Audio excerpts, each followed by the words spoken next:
नमस्कार.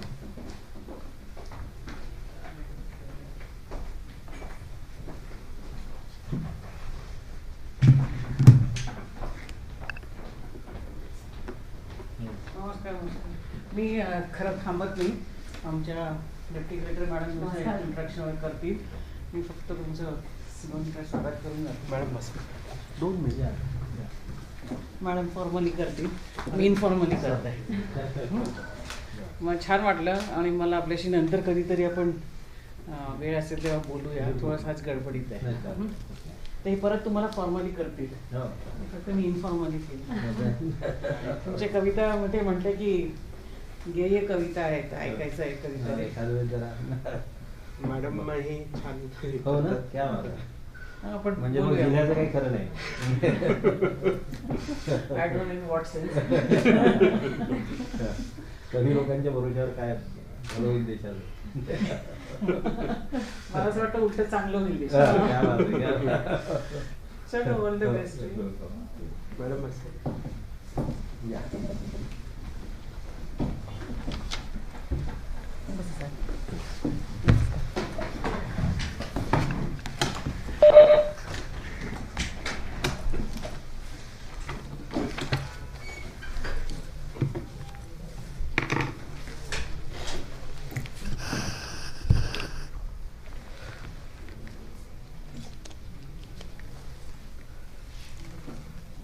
नमस्कार मित्रांनो. स्वातंत्र्याचा अमृत महोत्सव या वेब चर्चा संवाद कार्यक्रमाच्या तिसरं आजचं पुष्प आहे. आणि यासाठी जे लोक उपस्थित झाले असतील किंवा जे लोक नंतरही आम्हाला ऐकणार आहेत त्या सर्वांचं मी या ठिकाणी स्वागत करतो. आजचा जो विषय आहे तो आपला स्वातंत्र्योत्तर भारत आणि सामाजिक समता असा विषय आहे. मी आदरणीय प्राध्यापक ज्ञानेश वाकुळकर सरांचं या ठिकाणी स्वागत करतो. आणि सरांना मी थोडक्यात या कार्यक्रमाची माहिती अशी देऊ इच्छितो की हा आम्ही एक वेब चर्चा संवाद सुरू केलेला आहे. कोविड काळामध्ये आपल्याला कोविडचा प्रोटोकॉल पाळत बऱ्याच उपक्रम राबवावे लागतात आणि आपल्या जिल्ह्यातून जिल्हाधिकारी मॅडमच्या मार्गदर्शनात आम्ही हा कार्यक्रम चालू केलेला आहे. वेगवेगळ्या क्षेत्रातले जे मान्यवर आहेत त्या मान्यवरांना जिल्हाधिकारी कार्यालयात बोलवून त्यांच्यामार्फत जिल्हा प्रशासनातले मोठ्या प्रमाणात अधिकारी हा कार्यक्रम ऐकत आहेत. त्यानंतर आम्ही सगळ्याच मीडियापासनं तर सामान्य नागरिकांपर्यंत याची लिंक पोहोचवली होती. त्यामुळे हा कार्यक्रम सगळ्यांपर्यंत जाईल अशी आमची अपेक्षा आहे. आज आपल्यासोबत आपल्या स्वागतासाठी खास मॅडमनी आमच्या सगळ्यांच्या प्रतिनिधी म्हणून उपजिल्हाधिकारी निवडणूक मिनल कळसकर मॅडम या ठिकाणी आलेल्या आहेत. त्यांचंही मी स्वागत करतो. कळसकर मॅडमने आता आपल्या जिल्ह्यातल्या 2 निवडणुका यशस्वीपणे अतिशय त्यांच्या मार्गदर्शनात आम्ही सगळ्यांनी छान संपन्न केलेले आहे. तर सर, आपण काही तज्ज्ञ लोकांना वेगवेगळ्या क्षेत्रातल्यांना बोलवतो आहे इथे, ज्याच्यामध्ये तांत्रिकही काही गोष्टी आम्ही घेणार आहोत की आपण जर अमृत महोत्सव साजरा करतो आहे आपल्या देशाचा, तर त्या अमृत महोत्सव साजरा करत असताना या देशात प्रचंड बदल झाला आहे. म्हणजे आपण मोठ्या प्रमाणात अनेक व्यासपीठांवरून एक यशस्वी वक्ते म्हणून आपली ख्याती आहे. तर आमची अशी अपेक्षा आहे की या 75 वर्षामध्ये देशाने सामाजिक समतेच्या या संदर्भात काय काय म्हणजे प्रत्यक्ष आता अनुभवतायत लोक, त्याच्यासोबतच झालेले जे प्रयोग आहेत तेही आपल्या निवेदनात यावेत आणि त्याचं आम्हाला मार्गदर्शन व्हावं. आपण अतिशय वेळात वेळ काढून या ठिकाणी आलात. मला एक थोडक्यात सरांचा परिचय द्यायचा म्हणजे सर आपल्या सगळ्यांनाच परिचित आहेत. मला असं वाटतं की पत्रकार आणि त्याच्यानंतर जिल्ह्यातले जे अधिकारी असतील त्या सगळ्यांना सर, चित्रपट लेखक, तर सर कवी, लेखक, चित्रपट लेखक आणि आमचे तर कायम मार्गदर्शक आहेत.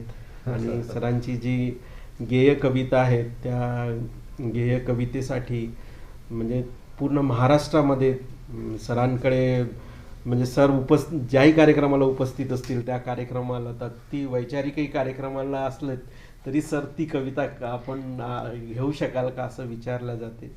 तर एक कवी म्हणूनही सर, आणि सरांनी राजकीय पक्षापासनं तर शिक्षण, प्रशिक्षण आणि समाजसेवा या सगळ्या क्षेत्रात काम केलेलं आहे. वेगवेगळ्या वैचारिक मंथनात सोशल माध्यमांवर अतिशय धाडसीपणे आणि अतिशय आक्रमकपणे ते प्रगट होतात. आणि एक त्यांचा श्रोता वर्ग आहे, एक त्यांचा चाहता वर्ग आहे. आणि आज तुम्ही आमच्यामध्ये इथे आलात आणि जिल्हा प्रशासनाच्या एका निमंत्रणावरून आपला वेळ दिला त्याबद्दल मी आपला आभारही व्यक्त करतो आणि आपल्याला विनंती करतो की आपण निवेदन करावं. एक 20 ते 25 मिनिटांचं निवेदन आम्हाला सर अपेक्षित आहे. त्यानंतर काही उपस्थितांकडून प्रश्न आलेत तर आपण त्याची प्रश्नांची उत्तरे देऊया. तर माझी विनंती आहे की आपण आपल्या निवेदनाला सुरुवात करावी. धन्यवाद सर. नमस्कार. खरं म्हणजे आज अचानक योग आलेला आहे. सरकारी ऑर्डर्स असेच निघतात तर त्याप्रमाणे आमचे प्रवीण टाके मित्र आहेत, त्यांनी सांगितलं आणि सर यायचं आहे आणि त्याप्रमाणे आलो. आता इथे मॅडम आहेत, कळसकर मॅडम उपजिल्हाधिकारी आणि जिल्हाधिकारी मॅडम काम असल्यामुळे त्या गेल्या, स्वागत करून गेल्या. खरं म्हणजे प्रशासनाच्या सोबत प्रशासन हेच खरं म्हणजे देश चालवण्याचं काम अलीकडच्या काळात तर ते प्रशासनच करत असते. पूर्वीच्या काळी नेते होते, म्हणजे मी थोडंसं मी मोकळाच बोलत असतो पण टीका-टिप्पणी काही करणार नाही, फार काही घाबरू नका. पण देश हा सगळ्यांचा आहे आणि सगळ्यांचा असल्यामुळे त्या देशाच्या सगळ्याच प्रश्नांच्या संदर्भात आपण प्रामुख्यानं खरं बोललं पाहिजे, शक्य तितकं खरं बोललं पाहिजे, चिंतन केलं पाहिजे, आत्मचिंतन केलं पाहिजे, काही चुका होतील त्या दुरुस्त केल्या पाहिजे आणि मोकळं असलं पाहिजे. जरा मुक्त आणि बरे पाहिजे, एक रुबाई आहे, जरा मुक्त आणि बरे पाहिजे, जगायास काही झरे पाहिजे. हा देश जर 140 कोटींचा आहे, सर्वसामान्य माणसाची काय अपेक्षा असते, आपण त्याला काय देऊ शकतो, देऊन तरी काय देऊ शकतो. जरा मुक्त आणि बरे पाहिजे, जगायास काही झरे पाहिजे, नदी मी कुठे मागतो अमृताची, मला फक्त पाणी खरे पाहिजे. आणि त्यामुळे देशातल्या सर्वसामान्य जनतेला तुम्ही मोकळेपणानं, म्हणजे एखादा अधिकारी, एखादा कर्मचारी, एखादा नेता जर प्रेमानं बोलत असेल, अडचण असेल तर समजावून सांगत असेल की बाबा रे ही अडचण आहे, मला हे करायचं आहे पण यात ही अडचण आहे, असं विश्वासाचं नातं निर्माण होणं, खरं हे म्हणजे खऱ्या अर्थानं राजे आणि आपल्या देशातले म्हणजे अधिकारी कर्मचारी, म्हणजे ही त्याला काय म्हणतो आपण, ही जी व्यवस्था आहे हां, तर ह्या सगळ्या व्यवस्था, या 3-4 ज्या व्यवस्था आहेत आपल्या, या सर्व व्यवस्थांच्या बद्दल आपल्या नागरिकांच्या मनामध्ये विश्वासाची आणि आपुलकीची भावना निर्माण होणं हे खऱ्या अर्थानं समता आहे. आणि त्या दृष्टीनं म्हणजे बाकी भौतिक तर अशा अनेक गोष्टी झालेल्या आहेत. आपल्यालाही माहीत आहे की स्वातंत्र्याच्या आधी हा देश काही एक नव्हता. आपण किती जरी म्हटलं तरी या देशाला स्वातंत्र्यसुद्धा एका वेळेस मिळालेलं नाही आहे, तुकड्या तुकड्यामध्ये मिळालेलं आहे, बरोबर आहे. 1947ला काही संपूर्ण भारत देश स्वतंत्र झाला नाही. इकडे आपल्या औरंगाबादमध्ये, महाराष्ट्रामध्ये तिकडे होतच ना, आहे की नाही, तिकडे गोवा परत स्वतंत्र झाला नव्हता. हे सगळं आहे, त्याच्यामुळे तुकड्या तुकड्यात स्वतंत्र झाला. तरी आपण ढोबळमानानं असं मान्य करतो, कारण तो मोठा भूभाग भारत देश म्हणून अस्तित्वात आला समजा. आणि त्यामुळे आपण स्वतंत्र भारत देशामध्ये जेव्हा देश आपल्या हातात आला तर असंख्य संस्थानं, मला वाटतं 600-650 काहीतरी संस्थानं वगैरे होती, आणि असंख्य जाती, असंख्य धर्म, आणि मग त्या सगळ्या या, आणि प्रचंड मोठा भूभाग, एवढी मोठी लोकसंख्या, आणि अनेक वर्षाची परकीय गुलामगिरी, या अतिशय विस्कळीत झालेल्या, उद्ध्वस्त झालेल्या माळरानावरती पंडित जवाहरलाल नेहरू यांच्या हातामध्ये या देशाची सूत्र आली. आणि मला वाटते, मी तुम्हाला सांगतो, मी वरोऱ्याचा बाबा आमटेंच्या कॉलेजचा विद्यार्थी आहे आणि वरोऱ्याच्या कॉलेजमध्ये असतं, मी त्यावेळेस कॉलेजमध्ये शिकत होतो. आणि पंडित जवाहरलाल नेहरूंच्या बद्दल, म्हणजे पहिले पंतप्रधान आपले, अर्थात त्यांच्या कुटुंबाचा, त्यांच्या घराण्याचा त्याग मोठा आहे स्वातंत्र्याच्या लढाईमध्ये, ते काही सहजासहजी, कारण कुणाला माहीत होतं 14-14 वर्ष, 10-10 वर्ष हे जेलमध्ये राहिलेले लोक आहेत, कुणाला वाटलं होतं 10 वर्षानंतर स्वातंत्र्य मिळणार आहे म्हणून, बरोबर आहे ना. म्हणजे हे साधी गोष्ट नाही आहे, त्यांनी प्रॉपर्टी दान करून टाकली. पण त्यावेळेस मी जवाहरलाल नेहरू यांच्यासारखा पंतप्रधान आपल्याला खऱ्या अर्थानं देशाला लाभला नाही, कारण जवाहरलाल नेहरू एक मोठे साहित्यिक होते, विचारवंत होते, चळवळीतून आले होते, आणि स्वप्नाळू राजकुमार म्हणून त्यांना ते म्हणायचे. आणि म्हणून मी त्यावेळेस लिहिलं होतं मॅडम, मी विद्यार्थी असताना, म्हणजे सेकंड इयरला होतो की फर्स्ट इयरला होतो मला आठवत नाही, पण वरोऱ्याच्या कॉलेजमध्ये असताना, की विश्वशांतीचे स्वप्न पाहिले जवाहरा भर राती. म्हणजे जवाहरलाल नेहरू म्हणजे पहा विद्यार्थी असतानाच्या ओळी आहेत त्या कवितेचा विषय नाही म्हणून सांगतो की आणि एकही शब्दाचे बदल करण्याची मला गरज नाही, नाही करू शकत, मी नाही करू शकत. विश्व शांतीचे स्वप्न पाहिले जवाहरा भर राती, फुलविलास तू कणकण इथला, पावन केली माती. हे बघा ह्या दोन वेळ आणि त्याच्यानंतर पुढचं पहा की विश्व शांतीचे स्वप्न पाहिले जवाहरा भर राती, फुलविलास तू कणकण इथला, पावन केली माती. आणि पुढच्या ओळी फार मला हे वाटतात की माळावरती स्वप्न पाहिले. जवाहरलाल नेहरूंनी माळावरती स्वप्न पाहिले, धुक्यात विणले धागे. माळावरती स्वप्न पाहिले, धुक्यात विणले धागे, गात चालला पुढे पुढे पण सूर राहिले मागे. कारण आम्ही सामाजिक अवस्था आमची अशी होती की आम्ही त्या पंडित जवाहरलाल नेहरू यांच्या स्वप्नाची जी स्पीड होती, त्यांच्या मनामधला जो भारत होता किंवा गांधींच्या मनामधला जो भारत होता, आणि मग पंतप्रधान झाल्यानंतर पंडित जवाहरलाल नेहरूंच्या समोर खरी, कारण प्रॅक्टिकली आहे बघा, मी राजकीय एखादा कार्यकर्ता म्हणून, सामाजिक कार्यकर्ता म्हणून मागणी करणं, अपेक्षा करणं, त्याला काही मर्यादाच नाही. आम्ही म्हणू शकतो की प्रशासन कसं असावं, प्रशासन असं असावं, ते हे सगळं बोलायला सोपं जाते. पण प्रत्यक्षात जर आम्हीच समजा खुर्चीवर बसलो तर मग इम्प्लिमेंटेशन करताना जो प्रॉब्लेम होतो तो अतिशय महत्त्वाचा आहे. ते आपण समजून घेतलं पाहिजे. हे आणि जसं आता आई आहे, आईला वाटते, आई आणि बापाची तुलना मी याबाबतीत नेहमी देत असतो बघा, की आईला कसं वाटतं की माझ्या पोराला हे मिळावं, माझ्या पोराला ते मिळावं, पिझ्झा मिळावा, आईस्क्रीम मिळावं, सगळं मिळावं, चांगल्या शाळेत त्याला, हे सगळं आईला वाटते. पण व्यवस्था, तुम्ही म्हणजे राजकारण असो, म्हणजे नेते असो, राजकारणी, किंवा मग तुमची आता ॲडमिनिस्ट्रेशन वाली ही यंत्रणा असो, यांच्या हातामध्ये ती बापासारखी भूमिका असते. याची कशी की आईला वाटते की सगळं मिळावं आपल्या पोराला, आणि बरोबर आहे, बापालाही वाटते.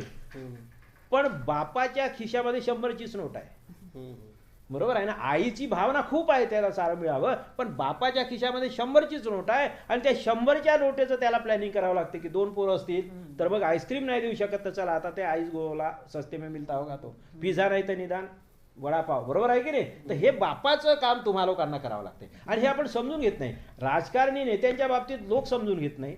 म्हणून समतेच्या बाबतीत आपण जे अशी दरी निर्माण झाली आहे ना, समता निर्माण होण्याच्या मोठ्या प्रमाणामध्ये झालेली आहे, त्यात काही वाद नाही आहे. पण खऱ्या अर्थानं जे व्हायला पाहिजे तर या इथे अशी गॅप आहे. आणि म्हणून ते म्हटलं की माळावरती स्वप्न पाहिले, धुक्यात विणले धागे, गात चालला पुढे पुढे अन सूर राहिले मागे. आता हे जे आहे तर हे सूर मागे राहिलेले, ते त्याचं आपल्याला ते करावं लागते ना, म्युझिक वगैरे हे सगळं करताना मिक्सिंग वगैरे करावं लागते. तर त्या मिक्सिंगची गरज आहे. आणि ही मिक्सिंग कोण करेल मग? गाणारा गाऊन गेला, बरोबर, म्युझिक वाजवणारा आपला तबलेवाला तबला वाजवून गेला, हार्मोनियमवाला हार्मोनियम वाजवून गेला, बरोबर आहे. आणि अनेक 36 ट्रॅकमध्ये ते सगळं रेकॉर्डिंग झालं, कुणी ते सगळं. मग आता मिक्सिंग कोण करणार? तर मिक्सिंग करण्यासाठी जे काही आपल्याला वापरायचं आहे ते आपल्याकडे संतांचे विचार आहेत. याच्यासारखं सिमेंटिंग करणारं किंवा याच्यासारखं मिक्सिंग करणारं सूत्र आपल्याच देशाच्या दृष्टीने नव्हे, जगाच्या कोणत्याही देशामध्ये ज्या सगळ्या घटना, जे सगळे कायदे आणि समाजाचं संचालन वगैरे जे होते ना, ते सगळं संतांच्या विचाराप्रमाणे होते. मी सांगतो तुम्हाला, माफ करा, तुम्हाला असं वाटेल कदाचित असं कसं, आम्ही हे सगळी यंत्रणा आहे.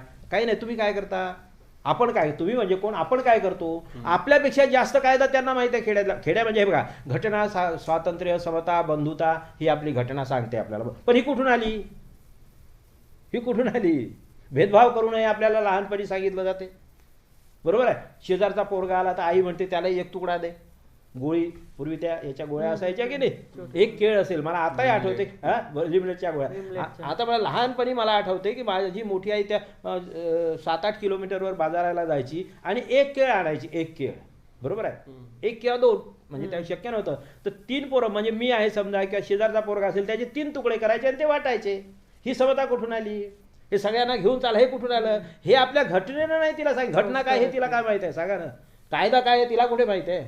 खोटं बोलायचं नाही हे कुणी सांगितलं? शाळेत जाण्याच्या आधी आई वडील सांगतात आपल्याला खोटं बोलायचं नाही, बरोबर आहे. देव बाप्पा तुला हे शिक्षा करेल हे कोण सांगतो? देव बाप्पा, ठीक आहे ती कल्पना, कारण एक छोट्या मुलाला एक भीती दाखवायची असते की आपल्याला कायद्याचा काही धाक दाखवायचा असतो. हेच आहे कायदा. बाबासाहेब आंबेडकरांनी स्वतः म्हटलेलं आहे, कायद्याचं महत्त्व समतेच्या आणि स्वातंत्र्याच्या दृष्टीनं अतिशय नगण्य आहे. हे बाबासाहेबांचं स्टेटमेंट आहे. कायदा हा आयुष्यामध्ये, कायदा आपण जो पाळतो मानतो, हा कायदा नकोच खरं म्हणजे जीवनामध्ये.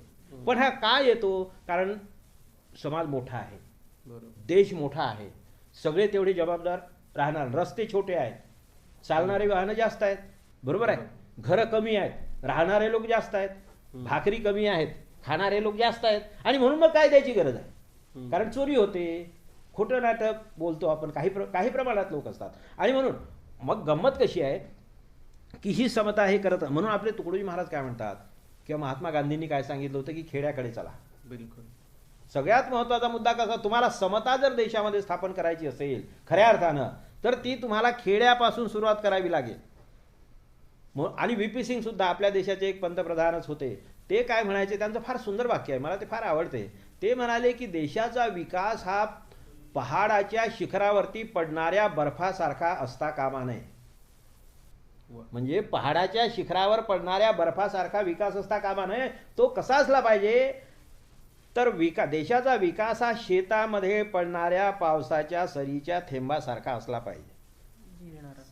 म्हणजे व्यापक असला, बरोबर आहे की नाही, थेंबा थेंबाने तो, बरोबर आहे, सगळं शेत शिवार असं सगळ्याकडे गेला पाहिजे. ते बर्फाचे तिथे काय कर, कोणत्या कामाचा तो बर्फ आहे तुमच्या, बरोबर आहे ना. आणि त्याच्यामुळे मुख्य मुद्दा कसा, म्हणून तुकडोजी महाराज काय म्हणतात उलट की गाव म्हणजे विश्वाचा नकाशा.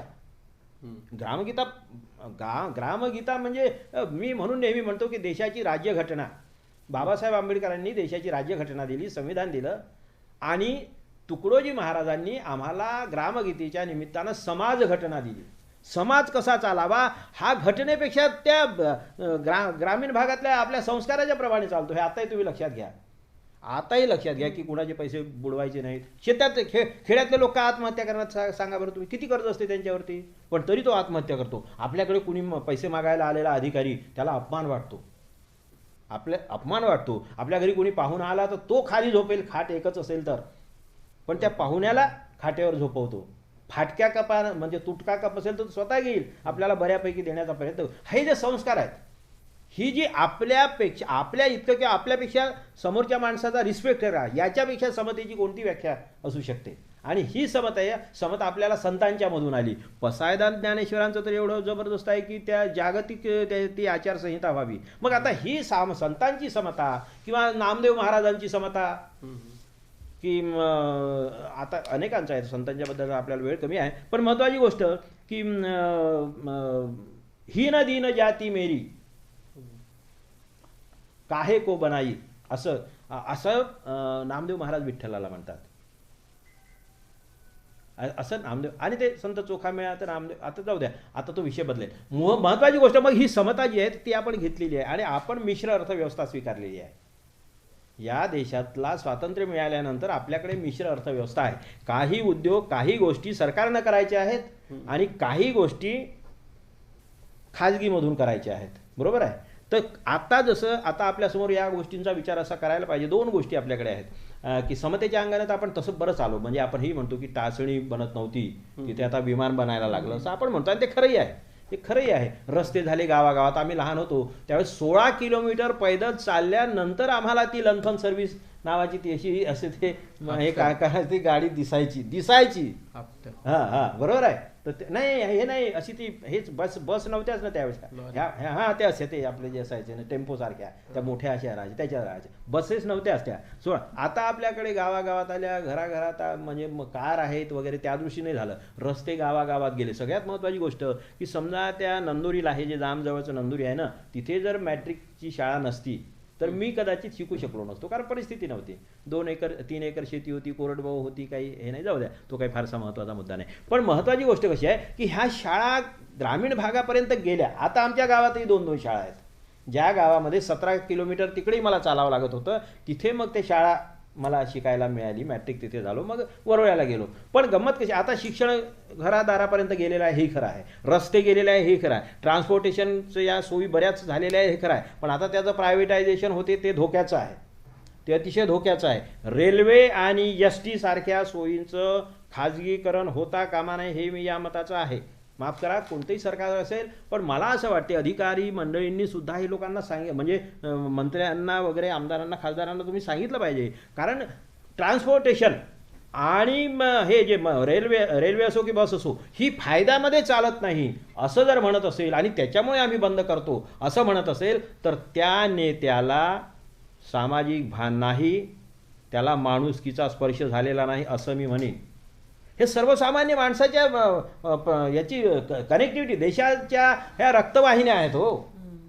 रेल्वे ते लॉसमध्ये चाललं तरी हरकत, प्रॉफिटमध्ये चालत असेल तर ओके, पण सर्वसामान्य माणसाला उपलब्ध असल्यानंतर प्रॉफिटमध्ये चालत असेल तरच चालेल, नाहीतर लॉसमध्ये गेले तरी चालेल, पण एस टी बंद करता कामा नये, रेल्वे बंद करता कामा नये. पुन्हा 2 गोष्टी मी या निमित्तानं, कारण आणखीही काही अधिकारी मंडळी ऐकत असतील, माझी एक विनंती आहे आपल्याला, शासनाला, मुख्यमंत्री, आता उद्धव ठाकरे साहेब मुख्यमंत्री झाल्यानंतर आमची भेट झाली नाही, पण चांगले संबंध आहेत त्यांच्यापर्यंत, जर एखाद्या वेळेस गेले तुमची किंवा ते मग आता सुभाष देसाई साहेब वगैरे वगैरे जाऊ द्या, तर त्यांना मी अशी विनंती करतो, कारण आम्ही लोकजागरच्या माध्यमातून, तुम्ही त्या चळवळीचाही उल्लेख केला, आम्ही लोकजागरच्या माध्यमातून आम्ही जो 11 कलमी कार्यक्रम आहे त्याच्यामध्ये एक कलम आमचं काय आहे, मोफत शिक्षण आणि मोफत आरोग्य. हे प्रत्येकाला मिळालं पाहिजे. आपण 75 वर्ष झाले, आता अमृत महोत्सव साजरा करतो आहोत, 140 कोटींचा देश आहे, आणि शिक्षणाच्या संदर्भामध्ये जर आमच्या पोरांना, आमच्या पोरींना जर बसचा पास काढण्यासाठी पैसे नाहीत म्हणून आत्महत्या करण्याची पाळी येत असेल तर मला असं वाटते मग आपण आत्मचिंतन केलं पाहिजे. हे वाईट आहे. शिक्षण प्रत्येकाला फ्री असलं पाहिजे. त्याला अरे तुमचं भांडवल काय मला सांगा, तुमचं देशाचं भांडवलच, आपल्या घरचा पोरगा जो असेल, आपल्या घरची मुलगी असेल, मुलगा असेल, त्याचं शिक्षण, त्यानं समर्थ होणं हेच तुमच्या कुटुंबाचं भांडवल आहे की नाही पुढच्या दृष्टीनं. इन्व्हेस्टमेंट काय आहे तुमची? इन्व्हेस्टमेंट, तुमचं मोठं घर ही इन्व्हेस्टमेंट आहे की आपल्या पोराला कर्तृत्ववान करणं ही इन्व्हेस्टमेंट आहे. आणि मग हेच सूत्र कुटुंबापासून आपण देशाला जेव्हा लावू तर देशामधल्या, थोडं जरा आवाज येतो पण, तर देशामधल्या लोकांचा जो, देशामधल्या तरुणांना तुम्ही जर योग्य शिक्षण देत नसाल, समर्थ करत नसाल तर तुमचा देश पुढे जाऊ शकत नाही. त्याच्यामुळे शिक्षण फ्रीमध्ये असलं पाहिजे. आणि दुसरी महत्त्वाची गोष्ट अशी आहे, पुन्हा शिक्षणाच्या सोबतच आरोग्य सेवा सुद्धा मोफत दिली गेली पाहिजे. आता कुणी म्हणतील की बापरे एवढं मोठं कसं होईल, तर फार सोपं आहे मॅडम.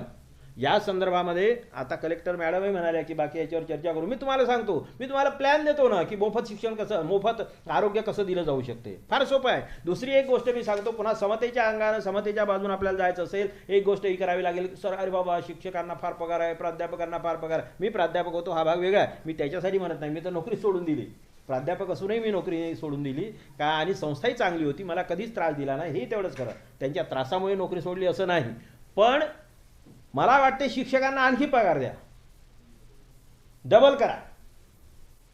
बरोबर, त्यांच्याकडे हे बाकीचे कामं काढून घ्या, त्यांच्याकडून अभ्यास करून घ्या, त्यांना बघा त्यांना काय वाचतात पुस्तक, हे सगळे नसतील योग्य त्यांना वेळ द्या, नाही तर काढून टाका.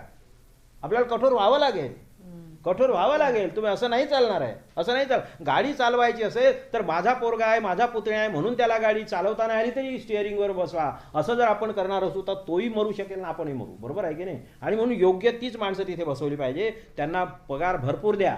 त्यांच्या सगळ्या बाकीच्या त्या सगळ्या ते माझ्या पुस्तकात मी लिहिलेलंही आहे. पण आणि आरोग्याच्या संदर्भात तर फार सोपं आहे. पण असो, हा कारण वेळ आपल्याकडे कमी आहे, म्हणून मला कसं वाटतंय की समतेच्या, दुसरी गोष्ट आपल्याला ग्रामीण, जे गाव म्हणजे विश्वाचा नकाशा, गावावरून देशाची परीक्षा, गावाची भंगता अवदसा येईल देशा, असं तुकडोजी महाराज म्हणतात ग्रामगीतेमध्ये. आता म्हणजे गंमत अशी आहे की समतेच्या अंगानं जर जायचं तर ग्रामीण भागासाठी असणारं बजेट आपलं किती आहे, ग्रामीण भागासाठी असलेलं बजेट किती आहे. आणि म्हणून आम्ही गाव तिथे उद्योग, घर तिथे रोजगार. आपण सरकारी अधिकारी आहात, त्या दृष्टीनं काय तुमच्या अधिकारात करता येईल आणि सरकारी वरच्या लेवलवरून काय करता येईल याचा विचार केला पाहिजे. आपल्याला उद्योग जे शहराच्या अवतीभोवती शिफ्ट हे झालेलं आहे की नाही, एकत्र झाले, हे झाले नाही ना, त्यांचं काय त्याला गर्दी करून टाकलेली आहे, त्याच्यावेळी आपण हे उद्योग, छोटे छोटे उद्योग त्याचे वेगवेगळे गावामध्ये शिफ्ट करायला पाहिजे. गावा आहे बघा, आपल्याला एक माहिती असेल, आपल्याला सगळ्यांनाच माहीत आहे की आपली ती दिवाळीची सिरीज वगैरे येते की नाही, जी 100 रुपयात आपल्या देशातली होती ती चायनाची 25 रुपयामध्ये. चायनातून हजारो किलोमीटरवरून तो इथे 25 रुपयात विकतो, आपल्याला 100 रुपयात परवडत नाही. याचा अर्थ असा आहे की ते काही लॉसमध्ये विकत नसतील ना, पण त्यांनी प्रोडक्शन कॉस्ट कमी केलेली आहे. प्रोडक्शन कॉस्ट कमी करायची असेल तुम्हाला तरच तुम्ही जागतिक मार्केटमध्ये जाल ना. तर मग प्रोडक्शन कॉस्ट कमी करायची असेल तर आपल्याला शहराच्या अवतीभोवती असलेले उद्योग किंवा ह्या MIDCs वगैरे आहे त्या ग्रामीण भागामध्ये शिफ्ट करावे लागतील. गाव तिथे उद्योग हे धोरण तुमच्या महाराष्ट्र सरकारनं राबवावं अशी माझी विनंती आहे. उद्धवसाहेब ठाकरे जे आहेत त्यांनाही माझी विनंती आहे. मी भेटलो त्यावेळेस मी बोलीन, पण मी असं जाहीरपणे सांगतो की त्यांनी या गोष्टीचा विचार करावा. गाव तिथे उद्योग, घर तिथे रोजगार. आता गावामध्ये उद्योग गेल्याबरोबर काय फायदा होतो मला सांगा. बघा की 10,000 स्क्वेअर फुटाचा प्लॉट तुम्हाला नागपूरच्या आजूबाजूला जेवढ्यात मिळणार असेल त्याच्या 1 किमतीमध्ये तुम्हाला 20,000 स्क्वेअर फुटाचा प्लॉट मिळून जाईल. बरोबर आहे. म्हणजे तुमच्या जमिनीची किंमत कमी झाली. ज्या पोराला तुम्हाला 10,000 रुपये नागपूरमध्ये पगार दिल्यानंतर त्याला परवडणार नसेल तेवढंच काम तो 5,000 रुपयामध्ये गावात त्याच्या 5,000मध्ये करवताना खुश राहील तो. बरोबर आहे. आणि 5,000 आणि मग तिथे उद्योग आला म्हणजे तुमच्या इलेक्ट्रिसिटीच्या सगळ्या सोयीच्या दृष्टीनं अपग्रेड होतात. शाळेमध्ये फरक पडतो. त्या कुटुंबाचं उत्पन्न वाढते. आणि हे सगळं करत असताना बघा रस्ते बिस्ते सगळ्या सोयी. आणि याचं एक उदाहरण सांगतो मी तुम्हाला. एका ठिकाणी माझं हे भाषण झालं आणि त्यावेळेस भाषण झाल्यानंतर एका पुस्तकाच्या प्रकाशनाच्या वेळेस असं बोललो मी. आणि त्याच्यानंतर तिथे काही इंजिनियर्स होते, काही उद्योगपती होते, छोटे छोटे उद्योजक. तर ते म्हणाले, मग आम्ही जेवायला बसलो त्यावेळेस ते म्हणाले की सर हे खूप चांगलं आहे आणि हे आम्ही प्रत्यक्ष अनुभवत होतो. म्हटलं कसं काय. तर त्यांनी नाव सांगितलं गावाचं इकडे. ते म्हणाले तिथे आमचा एक उद्योग आम्ही स्थापन केला. तिथे आमच्याकडे पगार किती आहे देतो आम्ही जास्तीत जास्त 8,000 रुपये. जास्तीत जास्त पेमेंट म्हणे आमच्याकडे 8,000 रुपये. पण गंमत कशी झाली म्हणे त्या 8,000 रुपये पगार जास्तीत जास्त असूनही आमच्या एका कारखान्याच्यामुळे आजूबाजूच्या 15 गावातली परिस्थिती बदलून गेली. बघा विचार करा तुम्ही. 15 गावांची परिस्थिती बदलून गेली म्हणे. आता घराघरात पैसा 5,000 जरी जात असतील 8,000 जरी जात शेतकऱ्यांसाठी किती मोठं आहे. 5,000 म्हणजे काय मजा काय का. बरोबर आहे ना. तर त्याच्या घरी आणि ते पोरं पूर्वी जुगार खेळायचे, दारू प्यायचे, भांडणं करायचे, सगळं बंद झालं म्हणे 15 गावामधलं. हे त्यांनी सांगितलेलं आहे. तर म्हणजे मुख्य मुद्दा मला कसा म्हणायचा आहे की जे आहे तुझे आहे तुझं पाशी परी तू जागा चुकलाशी. आपल्याला नियोजनाच्या संदर्भामध्ये विश्वासाची प्रक्रिया सुरू झाली पाहिजे. सरकार आणि अधिकारी, कार्यपालिका, न्यायपालिका. आता न्यायपालिकेचा रोल नेहमी काही येत नाही आपल्याला माहिती आहे. पण बरोबर आता आणि ह्या विधायिका वगैरे या सगळ्यांमधलं डायरेक्ट संबंध येणाऱ्या सरकार आणि अधिकारी वर्ग. बरोबर आहे ना. आणि मग या लोकांनी जर समन्वयानं जर पुढे जायचं ठरवलं. मी सांगतो अहो गाव रस्त्यांचा केवढा मोठा प्रॉब्लेम आहे. त्याच्यामुळे झगडे भांडणं होतात. हे साधे प्रश्न आहेत आणि त्याच्यातून हे विषमतेने झगडा समता निर्माण होण्याच्या प्रक्रियेमध्ये अनेकदा बाधा येते. म्हणून मला कसं वाटते की समता आपल्याला केवळ पेपरवरती नाही. आपल्याला व्यक्ती स्वातंत्र्य आहे, विचार स्वातंत्र्य आहे, धर्म स्वातंत्र्य आहे, हे आपल्याला माहिती आहे. पण काही याच्यासाठी नियम बाजूला म्हणजे थोडा त्याला हे करून जो मागे आहे त्याला समान संधी देण्यासाठी काही नियम वेगळे करावे लागतात. आरक्षण हा त्यातला एक महत्त्वाचा मुद्दा आहे. आरक्षण द्यावं लागते. त्याच्यासाठी अनेक वादग्रस्त मुद्दे हे झालेले आहेत. त्या इथे आता पण चर्चा करायला आपल्याकडे वेळ नाही आहे. पण आपण ते समजून घेतलं पाहिजे. समतेचं सूत्र समजून घेतलं पाहिजे. ज्याला संधी मिळाली नाही, ज्याला हजारो वर्ष संधी नाकारली गेली त्याला प्रगतीसाठी म्हणजे त्याला संधी देणं, संधी द्यायची आणि त्याच्यानंतर त्यानं पुढचा विकास त्यानं स्वतःचा करायचा असतो. तर या सगळ्या अनेक गोष्टी आहेत. आणि म्हणून मला असं वाटते की हे सगळं करत असताना मला जर वेळ म्हणून तुकडोजी महाराजांचं पुन्हा एक सांगतो की प्यारा हिंदुस्तान आहे. ते काय म्हणतात पहा, फार त्याच्यात व्याख्याच आहे पहा. बघा म्हणजे गंमत म्हणजे फार सुंदर अभंग आहे, म्हणजे भजन आहे सॉरी, की प्यारा हिंदुस्तान है गोपालों की शान है. कृषी प्रधान देश असल्यामुळे आपल्याकडे गायी न म्हशी हे राहणारच ना. प्यारा हिंदुस्तान है गोपालों की शान है वीरों का मैदान इसमें भक्तों के भगवान है. धार्मिक सुद्धा आपण श्रद्धाळू आहो ना. प्यारा हिंदुस्तान है गोपालों की शान है वीरों का मैदान इसमें भक्तों के भगवान है. आणि पुढे तुकडोजी महाराज म्हणतात आओ इसे बनाएंगे, आओ इसे बनाएंगे भारत को बदलाएंगे. म्हणजे पुढे बघा आओ इसे बनाएंगे भारत को बदलाएंगे और बालवीरो उठो तुम तो ऋषियों की संतान है.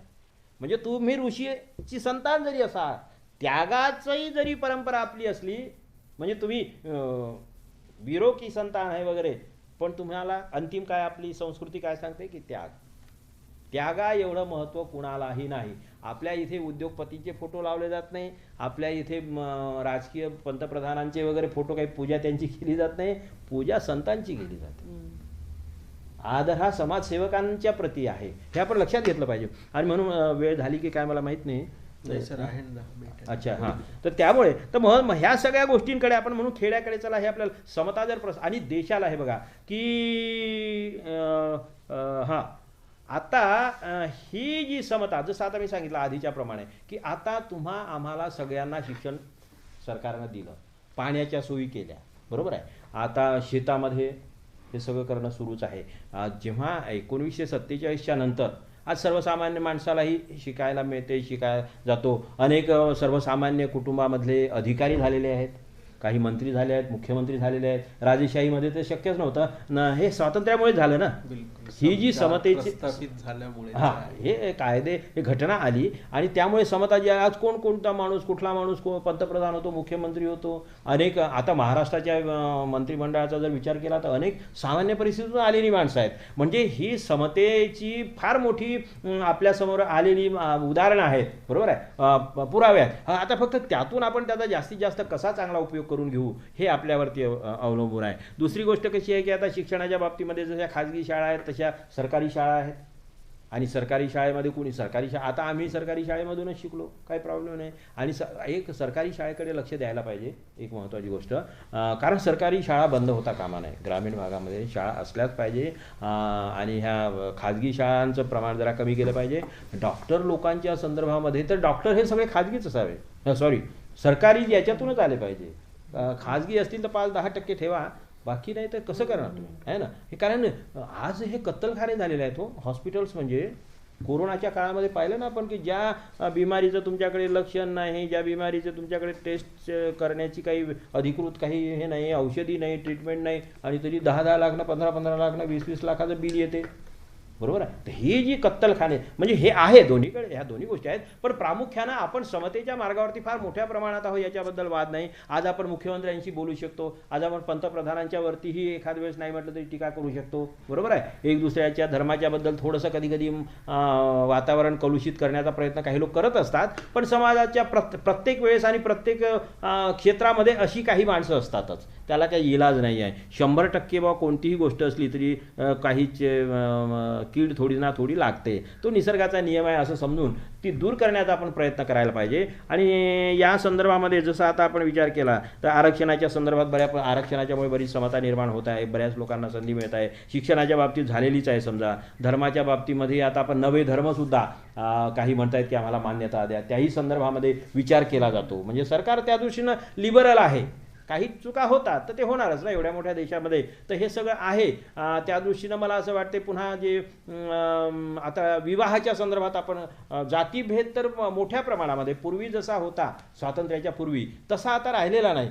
उलट सरकार मला वाटते ती योजना आहे तुमच्याकडे की आंतरजातीय विवाह वगैरे करणाऱ्यांसाठी प्रोत्साहन दिलं जाते. गरीब लोकांच्यासाठी सुद्धा लग्नासाठी खर्च, बरोबर आहे ना, अनुदान दिलं जाते. तर ह्या सरकारच्या अनेक चांगल्या योजना आहेत. उद्योगासाठीही काही प्रमाणामध्ये, खूप जरी नसेल तरी काही प्रमाणात त्याचे दुरुपयोग झाल्यामुळे मग त्याचे परिणाम आपल्याकडे जरा फारसे चांगले येत नाहीत. पण अनेक सरकारच्या योजना आहेत आणि त्या योजना असल्यामुळे मला असं वाटते हे सगळं हा देश जर आपल्याला मजबूत करायचा असेल तर याची सुरुवात गावापासूनच झाली पाहिजे. कारण तिथून शहरामधलं जे सगळं इन्फ्रास्ट्रक्चर आहे आणि खेड्यामधला माणूस शहरामध्ये येऊन लढू शकत नाही, पण त्यानं गावापासून जर स्वच्छता करायचं ठरवलं. म्हणून आम्ही म्हणजे एक महात्मा गांधी तर नेहमी ते म्हणायचेच आता का खेड्याकडे चला, बरोबर आहे. पण गंमत कशी आहे की आपण आपल्यापुरतं प्रत्येक गोष्ट सरकारनं करावी अशी जी अपेक्षा असते ना, तर तिथे आपण चुकतो. म्हणजे एखादा कॉर्पोरेटर निवडून दिला आपण की मग आपल्या मोहल्ल्यामध्ये उंदीर जरी मेला तरी त्याला फोन करणार, बरोबर आहे. तर हे जे आहे हे बेजबाबदारपणाचं लक्षण आहे. आपल्याला लोकशाहीचा अर्थ कळलेला नाही. आपल्याला अधिकाराचं अवास्तव स्तोम आपण माजवलं आणि कर्तव्याच्या बाबतीत मात्र आपण झिरो आहोत. तर आपल्याला देश जर पुढे न्यायचा असेल ना, खऱ्या अर्थानं समता प्रस्थापित व्हावी असं वाटत असेल तर समाजानं सर्वात पहिले सकारात्मक भूमिका घेतली पाहिजे. समाजानं सकारात्मक भूमिका घेतली, जनतेनं सकारात्मक भूमिका घेतली तर निश्चितपणे अधिकाऱ्यांचं सुद्धा चांगलं समर्थन डेफिनेटली मिळणार. एखाद दुसऱ्या कमी जास्त होऊ शकते, पण ते सगळं करत असताना समाज जर पॉझिटिव्ह असेल आणि विश्वासाचं वातावरण असेल तर निश्चितपणे अधिकारी मदत करतात आणि अधिकाऱ्यांनी मदत केली, समाज, अधिकारी आणि मग शासन करते, राज्य करते. या तिघांनी मिळून जर एक दुसऱ्याच्या प्रती सद्भावना आपल्या मनामध्ये असली आणि सर्वांना समान न्याय मिळेल अशा प्रकारची भूमिका, सरकार तर नेहमी प्रत्येक पक्ष, प्रत्येक सरकार असं म्हणत असते, पण ते कृतीमध्ये आणण्यासाठी सगळ्यांचं सहकार्य सुद्धा हवं असते. म्हणजे मग तो हा विरोधी पक्ष असो की तो विरोधी पक्ष असतो आणि म्हणते न्याय आता तरी सारखा पाहिजे अन सुदामासही द्वारका पाहिजे. हे सगळं आहे. आपण म्हणतो हे कसं कोण करणार, कोण कर, आपण सुरू करायचं ना. न्याय आता तरी सारखा पाहिजे अन सुदामासही द्वारका पाहिजे. मी निघालो पुढे या क्षणापासून, मी निघालो पुढे या क्षणापासून, जिंकण्याला कुठे तारखा पाहिजे. त्याच्यामुळे मुहूर्त पाहत बसण्याची गरज नाही. आपल्याला वाटते ना आज आपल्याला स्वच्छता करायची, करूया ना, आपण करूया. आणि सगळ्याच गोष्टी सरकारच्या भरोशावर पाहू नयेत, हे महत्वाचं. म्हणजे मी केवळ असं म्हणत नाही आहे, मी तुम्हाला सांगतो, मी राजकीय माणूस असलो तरीही आमचं एक हॉस्टेल आहे मॅडम, इथे सांगायला पाहिजे की नाही, कारण महाराष्ट्रामध्ये किंवा महाराष्ट्राच्या बाहेरचे गरीब विद्यार्थी आमच्या हॉस्टेलमध्ये आहेत. देशातलेही येतात काही विद्यार्थी. आमचं गरीब आणि होतकरू विद्यार्थ्यांसाठीचं हॉस्टेल आहे. 22 वर्ष झालेली आहेत त्या हॉस्टेलला. मी त्या हॉस्टेलचा अध्यक्ष आहे. तुमचे इझेड खोब्रागडे वगैरे मेंबर आहेत त्याच्यामध्ये. 22 वर्षापासून मी अध्यक्ष आहे. आमचे डॉक्टर बनकर जे आहे ते सचिव आहेत, त्यांचं सगळ्यात मोठं योगदान मॅनेजमेंटमध्ये सगळं त्यांचं आहे. 22 वर्षापासून आम्ही हॉस्टेल स्थापन केलं. सरकारची मदत आम्ही घेत नाही. 2.5 कोटीची आमची बिल्डिंग आहे. लोकच देतात आम्हाला, मागण्याची गरज नाही आहे. चांगलं काम दिसलं की लोकच आम्हाला देतात. गडकरी एकदा म्हणाले की अरे तुम्ही एवढं चांगलं काम करता, पैसे का घेत नाही. मी पैसे देतो. त्यावेळेस ते विलासराव मुख्यमंत्री होते. मी म्हटलं मला तुमचा पैसा नको. नाही म्हणे सरकारचा पैसाच नको म्हटलं मला. ते म्हणाले आपण असं करू, मग सीएम फंडातून हे करू. म्हटलं मला सरकारचा पैसाच नको. मला गरज पडेल तर जमीन मात्र मला पैदा करता येत नाही. त्याच्यामुळे जर लागली, आता 1 एकर म्हटलं माझ्याकडे आहे, जर लागली तर त्यावेळेस मी येतो. म्हणे या तुम्ही. तर आता पडली नाही गरज, कारण 1 एकरामध्ये मोठं हॉस्टेल होते ना. केव्हाही बुटीबोरी MIDC आहे की नाही, हे तुमचं न्यू इराच्या त्याच लाईनमध्ये आहे. देशामधले विद्यार्थी आहेत आमच्याकडे, गरीब विद्यार्थी, आणि आमचे विद्यार्थी देश विदेशात आहेत. उपलेंजवार सरांचं बरोड्याचं हॉस्टेल सरकारची मदत न घेता हे होते. लोक देतात आम्हाला पैसे, आम्ही मागत सुद्धा नाही. इतक्या वर्षाची माहिती आहे, कधी म्हटलं का तुम्हाला 5 रुपये द्या म्हणून? नाही म्हटलं आम्ही, कारण आम्ही कोणाला पैसे मागायचे नाही, हीच आमची भूमिका आहे. पण लोकच एकदा पाहिलं की लोक आणून देतात, आणि त्यामुळे चांगल्या कामासाठी लोक देतात, हेही आहे. तर हा एक समन्वय सुरू झाला पाहिजे. एक दुसऱ्याच्या प्रति विश्वासाची भावना निर्माण झाली पाहिजे. आणि दुसरी महत्त्वाची गोष्ट की नवे नेते देशाच्या आणि महाराष्ट्राच्या या समतेच्या रथाला गती देण्यासाठी नवं नेतृत्व पुढे आलं पाहिजे. घराणेशाही त्याच्यामध्ये जाऊ द्या, मी त्याचं जास्त बोलणार नाही. ते राहते, माणसाच्या मध्ये दोष राहतात, पण नवं नेतृत्व आलं पाहिजे ना. कारण कालच्या पिढीचा जो विचार आज आम्हाला, जसं या सगळ्या नवीन तंत्रज्ञानामधलं जे समजत नाही ते 8 वर्षाच्या 9 वर्षाच्या पोराला समजते. बरोबर आहे की नाही? तर ते आपण त्यांचं स्वागत केलं पाहिजे ना. आणि म्हणून असे नवं नेतृत्व, 100 युवा महाराष्ट्र नवा. महाराष्ट्रामध्ये 100 युवक जरी आले की नाही, 100 अशा नव्या विचारानं प्रेरित असलेले 100 युवक आले तर या महाराष्ट्राचं चित्र बदलून जाईल हो. आणि ते सहज शक्य आहे, कारण आता आपल्याकडे सगळी व्यवस्था आहे. आता पारदर्शी शासन बऱ्याच प्रमाणामध्ये, बऱ्याच गोष्टी आहे. 7/12 इथे बसल्या बसल्या आपल्याला पाहता येतो, आपली गाडी कुठे आहे हे पाहता येते. आता जे पुस्तकं किंवा पोस्ट पत्र टाकलं आपण, ते कोणत्या ठिकाणी पडलेलं आहे, रजिस्टर हे असं, बरोबर आहे की नाही, ते आपल्याला बरोबर कळते. बरोबर आहे. तर एवढ्या सगळ्या अनेक सोयी झालेल्या आहेत. किती सांगायचं. मला असं वाटते की बऱ्याच गोष्टी झालेल्या आहेत. आणि त्यामुळे इक्वॅलिटी बिफोर लॉ हा जो आपलं समतेचं सूत्र आहे ते आणण्यासाठी सगळ्यांची मदत पाहिजे. जनता जोपर्यंत सहकार्य करणार नाही तोपर्यंत कोणताही अधिकारी तुम्हाला फार जास्त मदत करू शकेल असं मला वाटत नाही. बरोबर आहे ना. खुद्द मुख्यमंत्री आले तरी फारसं काही करू शकत नाही, कारण त्यांना तिथे सभागृहामध्ये बहुमत आपलं मेंटेन करावं लागते. आणि म्हणून मला असं वाटते की हा समन्वयाचा जो मार्ग आहे तो विश्वस्वधर्म सूर्ये पाहो असं जे ज्ञानेश्वर महाराजांनी पसायदामध्ये म्हटलेलं आहे. तर आम्हाला आमचा धर्म म्हणजे आम्हाला आमचं कर्तव्य आधी समजलं पाहिजे. आम्हाला आधी आमचं, मग अधिकाऱ्याचं समजलं पाहिजे, नेत्यांना नेत्यांचं समजलं पाहिजे, जनतेला जनतेचं कर्तव्य समजलं पाहिजे असं मला वाटते. आणि त्या दृष्टीनं झालं आहे का काय की आणखी, म्हणजे कारण मला बोलायला प्रॉब्लेम नाही आहे, पण आहे की नाही. हां, तर ते त्याच्यामुळे मला असं वाटते की शेवटचं आहे की ह्या सगळ्या याच्यामध्ये बऱ्याच गोष्टी आहेत. आणि लहरों से डर कर नौका पार नहीं होती, कोशिश करने वालों की हार नहीं होती. जाता जाता एक कविता ऐकवतो आणि मग आपण जरा थांबूया. खूप चांगला योग आला. मॅडम इथे आहेत आणि प्रवीण टाके जे आहेत तेही चांगले कवी आहेत. जिल्हाधिकारी मॅडमही कवी आहे, कवयित्री आहेत म्हणतात तुम्ही. तर असो, पण ही एक कविता. लाख बहाणे केले तरीही, दूर किनारे गेले तरीही, हे होणार, अडचणी येणार, कुणाच्याही समोर अडचणी येणार.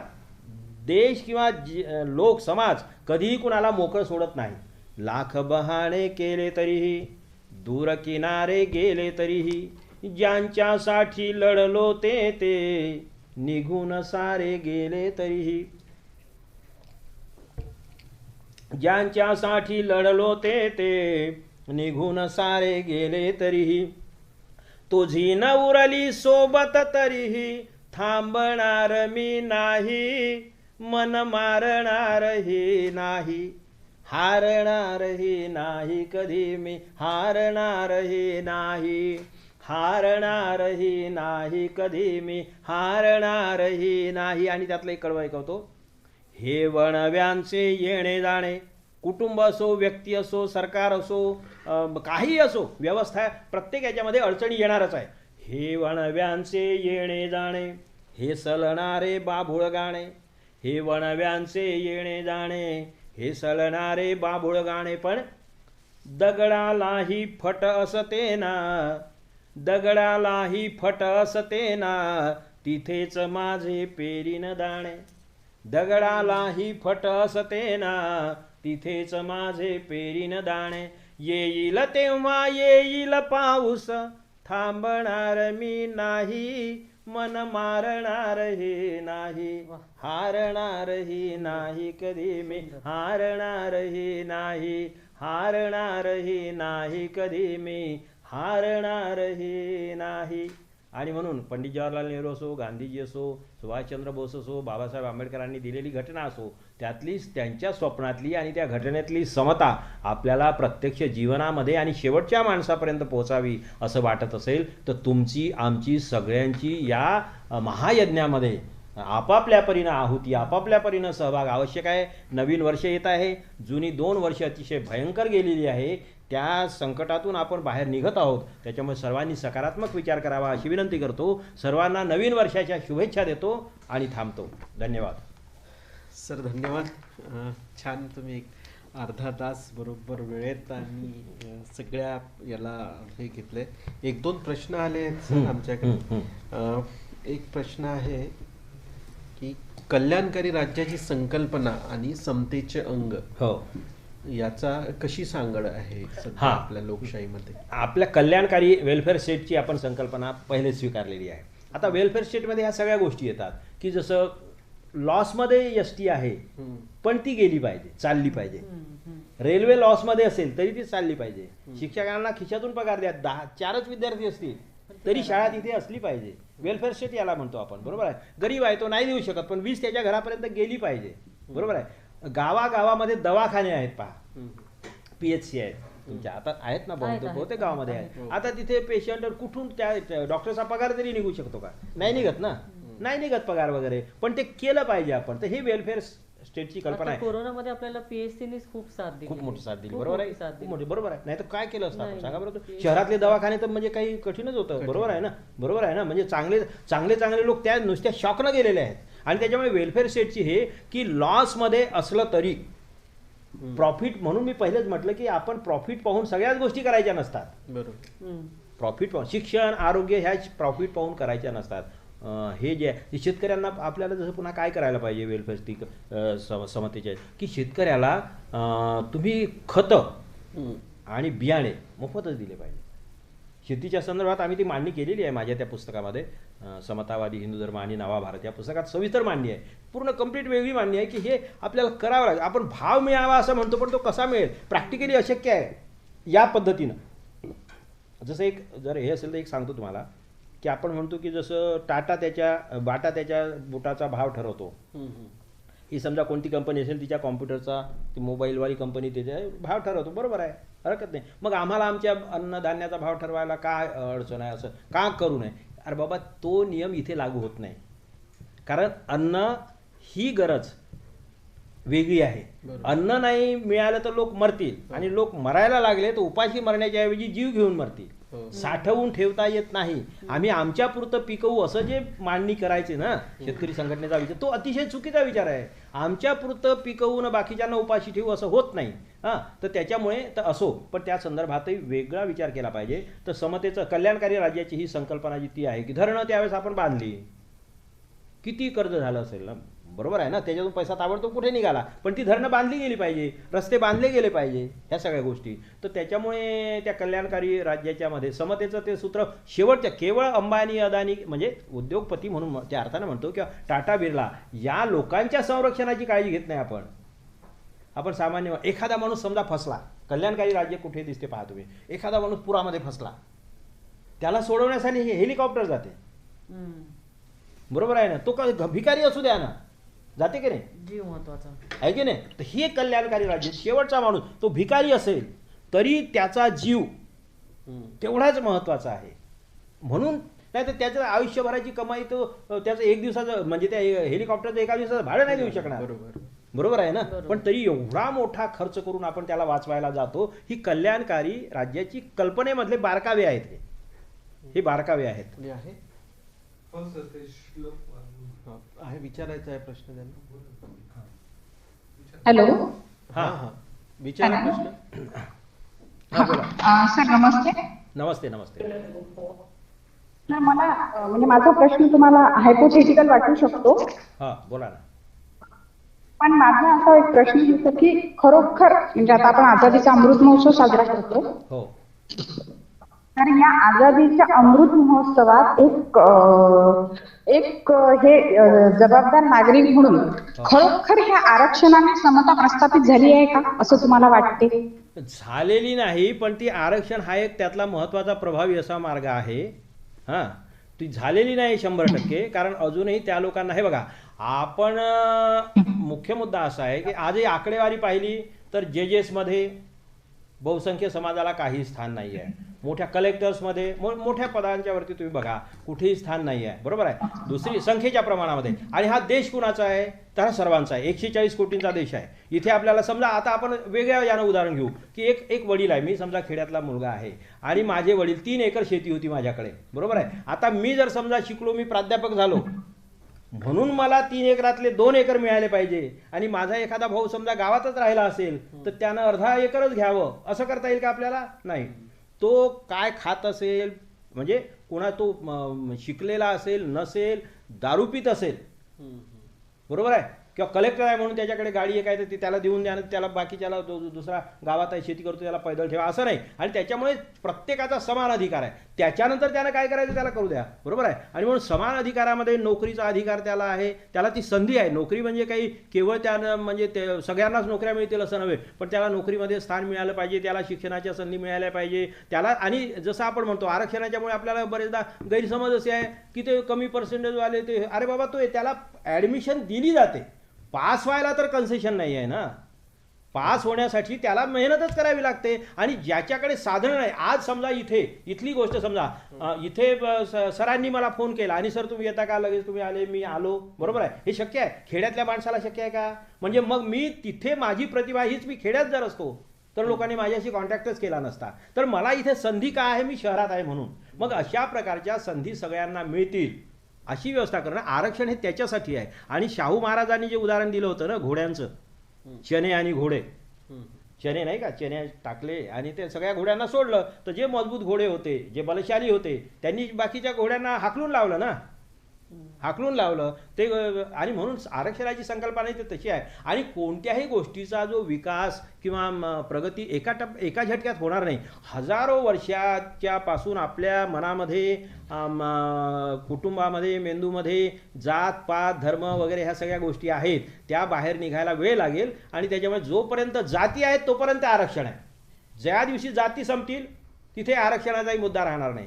त्याच्यामुळे एक बिमारी आहे तर त्याला तुम्हाला औषध काही का कुणाला वाईट वाटो काही वाटो, शॉक द्यावी लागतात, ट्रीटमेंट द्यावी लागते. त्याला वाईट वाटते हा मुद्दा नाही आहे, द्यावंच लागेल कारण ती बिमारी आहे. म्हणून आधी जाती व्यवस्था ही जी विषमतेची सगळ्यात मोठी दरी निर्माण करून ठेवलेली आहे जाती व्यवस्थेनं, ती नष्ट झाली तर आरक्षणाचा प्रश्न आपोआपच नाहीसा होईल. तो आणखी आहे कोणी? तानाजी. धन्यवाद सर. थँक्यू. प्रश्न आहे कोणाचा?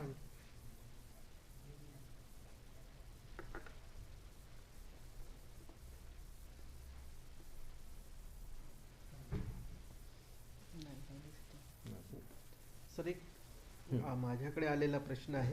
एक टॅक्स पेयर म्हणजे हो, यांची हो. नवी एक हे आली आहे हो. किंवा आम्ही टॅक्स देतो आणि तुम्ही आमच्या पैशांमधून इतरांसाठी का सुविधा देतात. तर समता आणि हा जो नवा एक ट्रेंड येतो आहे टॅक्स पेयरचा, तर ही विकृती आहे. तो ट्रेंड नव्हे, ती विकृती आहे. कारण असं की ज्या लोकांना वाटते की आम्ही टॅक्स देतो, त्या लोकांना हे समजलं पाहिजे की या देशामधला भिकारी सुद्धा टॅक्स देतो. भिकारी कपडे जे काही समजा खरेदी करत नसेल, चप्पल खरेदी करतो, नसेल चप्पल बिस्किट खरेदी करतो, गहू काहीतरी त्याच्याकडे, तांदूळ काहीतरी आहे ना, तो तुमची इलेक्ट्रिसिटी जर तो एखाद्या जिथे वापरत असेल भाडं देत असेल, इलेक्ट्रिसिटीचं बिल देतो ना तो, त्याचा पोरगा शाळेत जात असेल, गरीबातला गरीब माणूस त्याचा पोरगा शाळेत जातो, बरोबर आहे की नाही, त्याच्यासाठी तर कपडे खरेदी करतो ना तो टॅक्स देत नाही असं कोणी सांगितलं. पुस्तकाच्यावरती टॅक्स लागतो, जीएसटी लागते, सगळ्या ज्या वेगवेगळ्या औषधीवरती टॅक्स लागतो, कोणी सांगितलं टॅक्स तुम्हीच देता म्हणून. हे मुठभर लोक आहेत. उलट मी तर असं म्हणतो की जे टॅक्स पेयर्स आहेत आपल्यासारखे, बरोबर आहे की नाही, तर हे टॅक्स पेयर टॅक्सच्या तुलनेमध्ये जास्त फायदा घेतात. म्हणजे जर विचार केला ना आपण, जेवढा टॅक्स आपल्यासाठी, रस्ते आपल्यासाठी 24 तास वीज, बरोबर, आपल्यासाठी गाड्या घोडे, आपल्या घराच्या बाजूला सगळे दुकानं वेगवेगळे, किती साधन आहेत मला सांगा. आपल्याला काही कमी जास्त झालं आपल्यासाठी 10 हॉस्पिटल 100 हॉस्पिटल म्हणजे नागपुरामध्ये असतील, एवढ्या साऱ्या सोयी आहेत. आपल्याला विमान आहे, ट्रेन आहे, 50 गाड्या 100 गाड्या, देशाच्या कोणत्याही कोपऱ्यात जा. खेड्यातल्या माणसाला गरीबाच्या जवळ काय आहे सांगा बरं तुम्ही. त्याला साप चावला तर तो तिथल्या ते शेतामध्ये मरतो अनेक लोक. त्याच्या आता अनेक आपल्या इथे वाघानं लोकांना मारलेला आहे, कुणी वाचवलं? सरकारनं त्याला. त्याच्यासाठी कुठे इथे शहरामध्ये होऊ द्या बरं, एखादा वाघ आला किंवा काही झालं तर किती गदारोळ होणार, पेपरवाले छापणार, हे सगळं छापणार, त्याला संरक्षण देणार, बरोबर आहे की नाही. खेड्यातल्या माणसाला काय, त्याचं जीवन धोक्यात. अनेक शेतकऱ्यांच्या आत्महत्या होतात. काय आत्महत्या करतात ते? तुमच्या भरोश्यावर जर होते त्यांना या ना, मग तुम्ही तिकडे जा, तिथे करा. तुम्हाला अडचणीचं आहे ना, हे नाही परवडत ना, सोडा ना नोकऱ्या, जा ना तिथे, करा ना शेतीचं काम. जरा सोबत जाऊन राहा, पहा वाघाच्या सोबत कसं राहते, कसं काय होते, मग रात्री काय होते तुम्हाला पहा, थोडासा आवाज आल्यानंतर. इतकं सोपं नाही आहे. ही विकृती आहे की आम्ही अरे तुम्ही कोण टॅक्स, तुम्ही या देशातल्या शिक्षणाचा फायदा तुम्ही घेतला. शिक्षण तसं आज म्हटलं नाही म्हटलं तरी बऱ्याच मोठ्या प्रमाणामध्ये शिक्षण अर्ध तरी म्हणायला पाहिजे फ्री असल्यासारखंच आहे, बरोबर आहे. हॉस्पिटलच्या सोयी सुद्धा सरकारी दवाखान्यामधल्या अनेक, तुमची हे जरी नवी पिढी बोलत असेल, पण यांच्या बापाला इन द सेन्स की बाप म्हणजे सगळ्यांचे बाप, मी बाप काढत नाही अशा अर्थाने नाही, तर यांच्या बापाला जे काही आरोग्य सेवा मिळालेल्या आहेत मॅडम, त्या सरकारकडून सवलतीच्या दरातच मिळालेल्या आहेत. नाही तर तुमची ताकद नव्हती.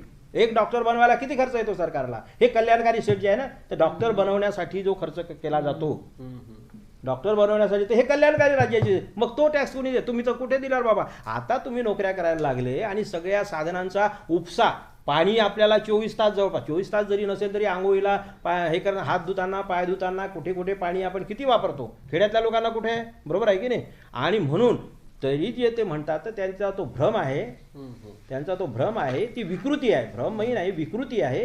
ती विकृती, माझी विनंती आहे की तुम्ही हे जरा काढून टाका मनामधून. शेतकऱ्यांच्याकडे पहा, गरिबांच्याकडे पहा. सर्वसामान्य, आज आपण एसटीचा संप सुरू आहे, 8, 10 आणि 15 हजारात काय होते विचार करा बरं. आणि त्याचं जीवन धोक्यामध्ये असते. आता तुम्ही सहानुभूतीनं विचार करणार की नाही करणार? शेतकऱ्यांना तिथे म्हणाल तुम्ही अतिरेकी होते ना, आतंकवादी होते. 700 लोक मरण पावले हो सीमेवरती, 700 लोक मरण पावले. आणि त्याच्यामध्ये हाच वर्ग आहे तो आमच्या भरोश्यावर हे करणारा आहे ना, त्यांना ते अतिरेकी वगैरे म्हणणारा. तुम्ही त्या स्वातंत्र्याच्या लढाईत नाही, तिथे तुमची हिंमत नाही. इथे बसून तुम्ही छानपणा सांगता, जा ना सीमेवरती, या ना शेतावरती. आणि जर नाही ठरवलं की समजा उद्या जर असा एक देश, या देशामध्ये एक दुसरा भारत आणि इंडिया असं जे शरद जोशी विभागणी करायचे ना, वेगळा देश शेतकऱ्यांनी मागितला गरिबांनी, जाऊ द्या.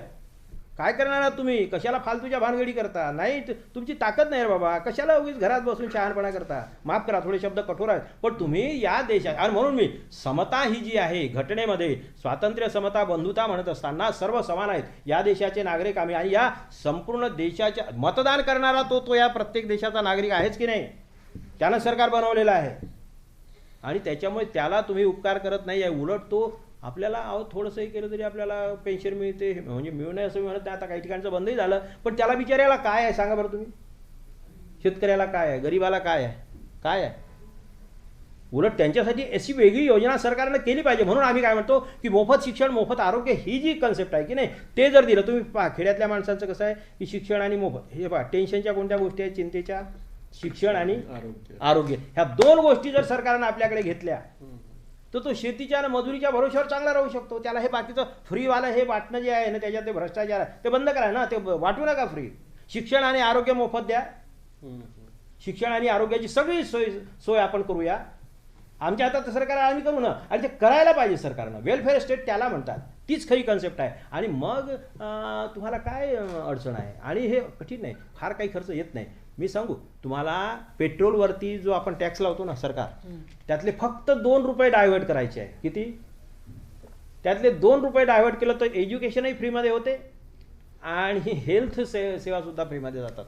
हे मी हे हवेतल्या गोष्टी बोलत नाही आहे, प्रॅक्टिकली बोलतो. त्याच्यामुळे ज्यांच्या मनात ते असेल त्या मित्रांना माझी विनंती आहे की आतापर्यंत तुमच्या डोक्यात जी विकृती भरली असेल ती जरा काढून टाका. देशाच्या समोर फार मोठी आव्हानं आहेत. असे हे जातीपातीच्या धर्माच्या हा देशद्रोही न तो देशभक्त न अशा फालतू गोष्टीच्या मध्ये अडकून पडू नका. डोकं वापरायला शिका.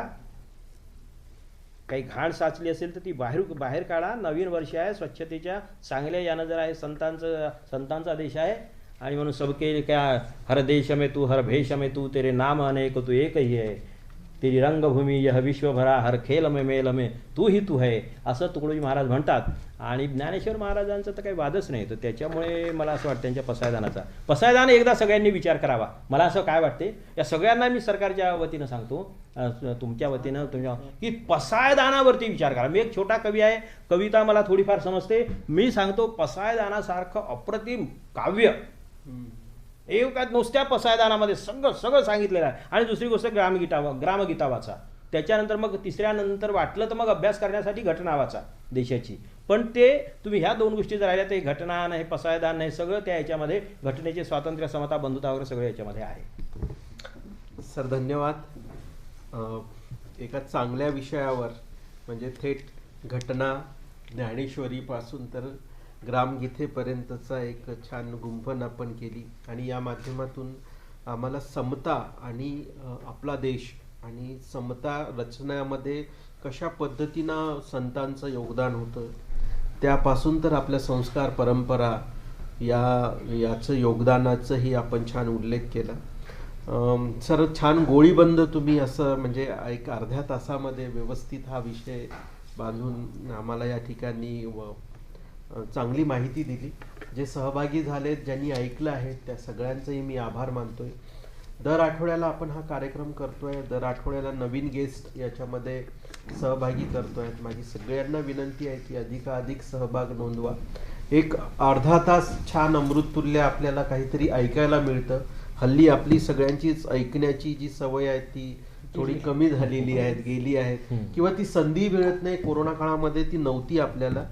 तर आता आपण जी माध्यमं आपल्याकडे अवेलेबल आहेत, उपलब्ध झालेली आहेत, त्या माध्यमांचा वापर करून हा कार्यक्रम आपण घेतोय. आपण त्याला प्रतिसाद देत आहात. आदरणीय जिल्हाधिकारी मॅडम यांच्या मार्गदर्शनात सुरू झालेल्या या कार्यक्रमातलं हे आजचं 3रं पुष्प होतं. प्राध्यापक ज्ञानेश वाकुळकर सर यांनी वेळात वेळ काढून अगदी आमच्या वेळेवरच्या निमंत्रणाला होकार देत जिल्हा प्रशासनाला सहकार्य केलं, जिल्हा माहिती कार्यालयाला सहकार्य केलं. त्याबद्दल मी त्यांचा आभार व्यक्त करतो. या ठिकाणी उपजिल्हा अधिकारी श्रीमती मिनल मॅडम आहेत, त्यांचेही मी या ठिकाणी आभार व्यक्त करतो. त्यांनीही वेळात वेळ काढून या ठिकाणी या सगळ्या कार्यक्रमामध्ये पूर्ण वेळ आमचा साथ दिली. त्याबद्दल मी त्यांचा आभार व्यक्त करतो आणि हा कार्यक्रम या ठिकाणी संपला असं जाहीर करतो. धन्यवाद.